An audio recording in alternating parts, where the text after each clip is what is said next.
There are currently 974 million Twitter profiles. In 2018, many people access their news via the app. Twitter has grown from a way to connect with friends and share thoughts and photos to a $15.7 billion industry in which users can access new information through the highlights page and other users' tweets. Now, anyone who uses Twitter can access public discourse, even if they aren't trying to. Tweets have become increasingly political, and many use the platform to build communities of activists and friends. And yet, Twitter has repeatedly shown support and acceptance of white supremacists through their design affordances that benefit white supremacists and hinder those who speak out against them. Twitter recently made headlines for what has been deemed the Twitter purge. The company is suspending or revoking verification of well-known white supremacists and alt-right leaders. This stems from a long history of silencing activists and whistleblowers who were vocal about Twitter's past transgressions. So how did we get here? Twitter was founded in 2006 by Jack Dorsey. Originally deemed TWTTR, the platform was intended to combine Facebook and texting. It grew to allow users to tweet to one another, use hashtags, and most recently use 280 characters as opposed to the original 140. Social media experts discuss design affordances of platforms, which are built-in clues that suggest how a platform is supposed to be used.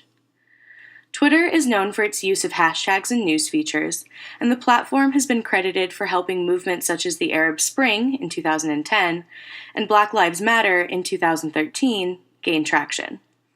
Unfortunately, Twitter has historically given enough leeway to users through their design affordances that white supremacists have been able to spread propaganda and hate speech with little to no recourse, specifically through the site's verification processes and their banning and suspension policies.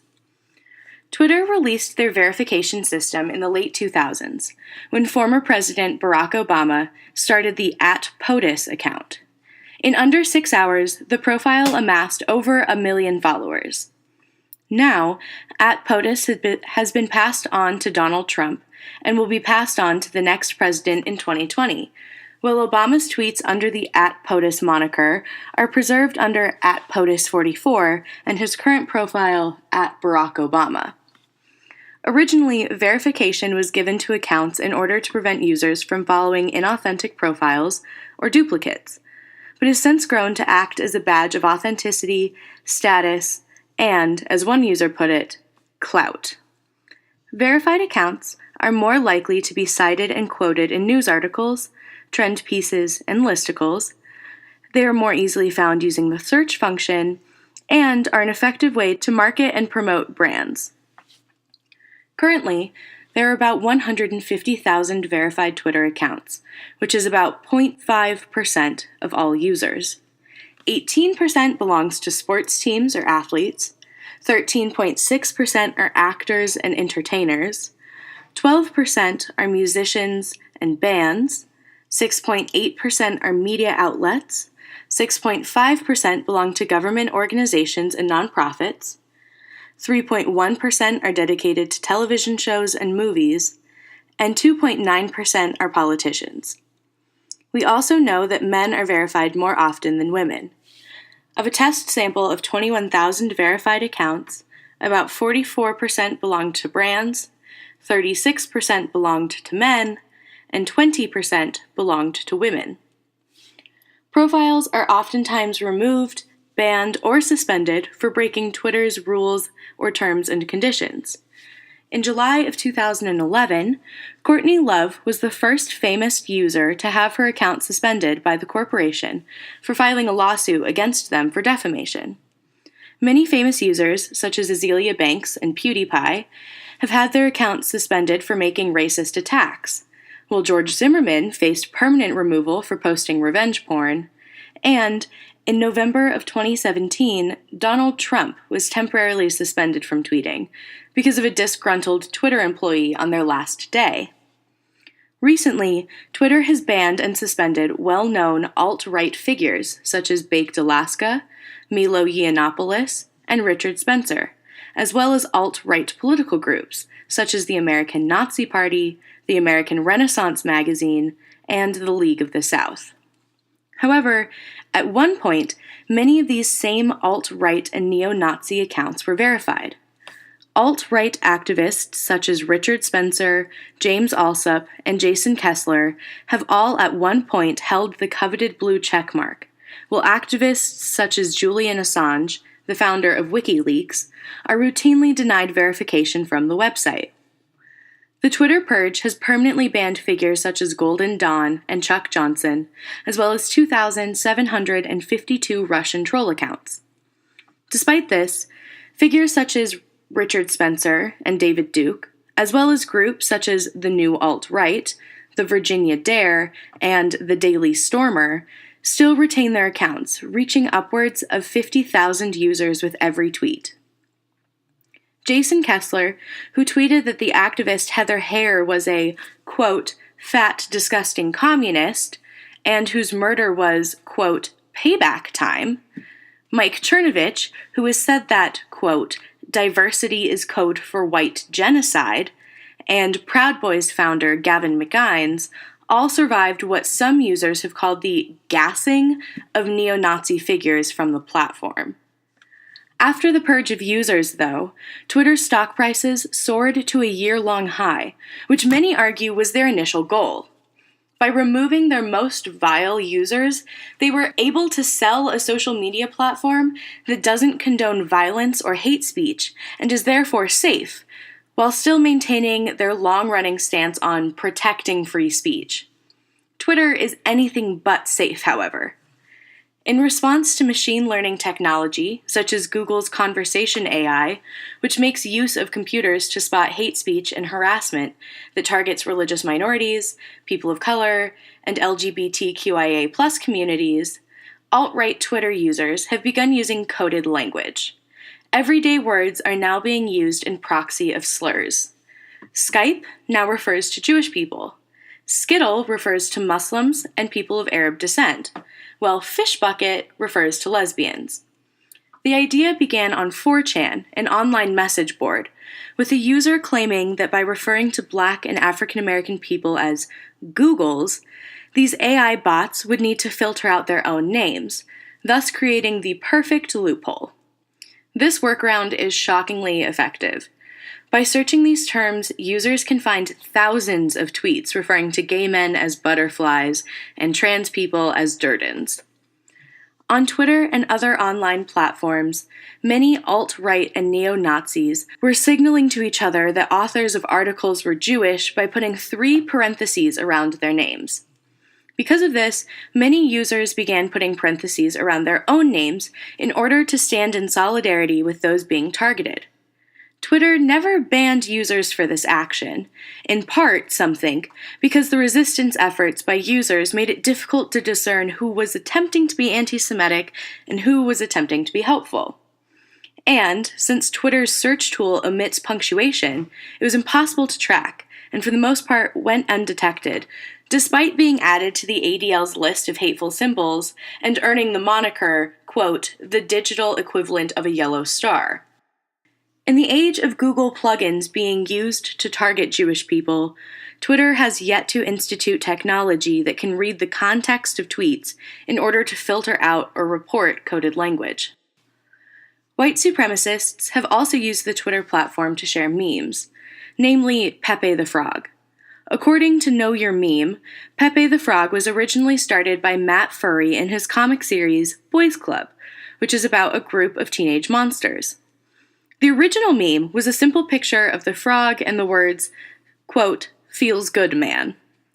Pepe has had many iterations, seemingly harmless ones like Angry Pepe, Smug Pepe, Feels Bad Man Pepe, inexplicable ones such as Pee Pee Poo Poo Pepe, Peep the Toad, and New Pepe, and has been modeled after the likeness of famous people such as the Wendy's Girl, Nicki Minaj, and Donald Trump. Pepe was an open-ended symbol, as most memes are, and many people made and used them, to the point of some even being considered rare, or for sale on eBay. Pepe evolved from a harmless and funny frog meme to a white nationalist symbol seemingly overnight. With the help of 10 core people and about 30 others to help the meme catch on, 4chan users on R9K took Pepe memes and added Confederate flags, swastikas, and slurs. When journalists started pointing out the corruption of Pepe, specifically on Twitter, white nationalists were given attention, and headlines reading, quote, "Are Jews people?"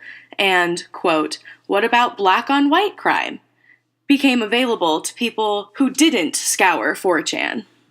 Pepe was the perfect storm which allowed alt-right activists to bring their neo-Nazi beliefs across the Overton window, which is the range of ideas that are tolerated in public discourse. Despite Twitter's policies that ban hate speech and violent language, alt-right groups were successful in making their discourse readily available to the public through coded language that AI bots overlook, and memes. Twitter, however, has made it extremely difficult to avoid this kind of hate speech. For example, the Ghostbusters film, which features Leslie Jones, a black woman, became the site of much controversy in July of 2016. Milo Yiannopoulos negatively reviewed the film, and many conservative Twitter users began tweeting racist and sexist remarks and memes at the actress. When Yiannopoulos began tweeting at Jones, even more joined in, going so far as to create fake tweets with her name attached. On July 18th, Jones temporarily left Twitter, and 2 days later, on July 20th, Yiannopoulos was banned permanently, allowing Jones to eventually return to the platform. Jones, however, is still being targeted by white supremacists on Twitter to this day, 2 years later. Unfortunately, this is not an isolated incident. Mikki Kendall, a black woman and journalist for The Guardian, The Washington Post, and more, has faced severe attacks on Twitter. Kendall said she would regularly log onto the app and find thousands of tweets mentioning her name with all kinds of atrocities, from pictures of her family through the sights of a rifle to lynching photographs with her face transposed on top. Kendall has also been doxxed, where her address and other personal information was posted on the site. After doing a race swap experiment in which she and a white man traded Twitter avatars, Kendall found that she suffers far fewer attacks when disguised as a white man. Kendall has said she believes that Jack and Biz, the owners of Twitter, are not more responsive to abuse on the platform because they likely don't see it as often as women of color do. Twitter has done little to stop these attacks, instead launching a control filter, which supposedly prevents users from seeing replies that contain explicit content unless they choose to see the hidden replies.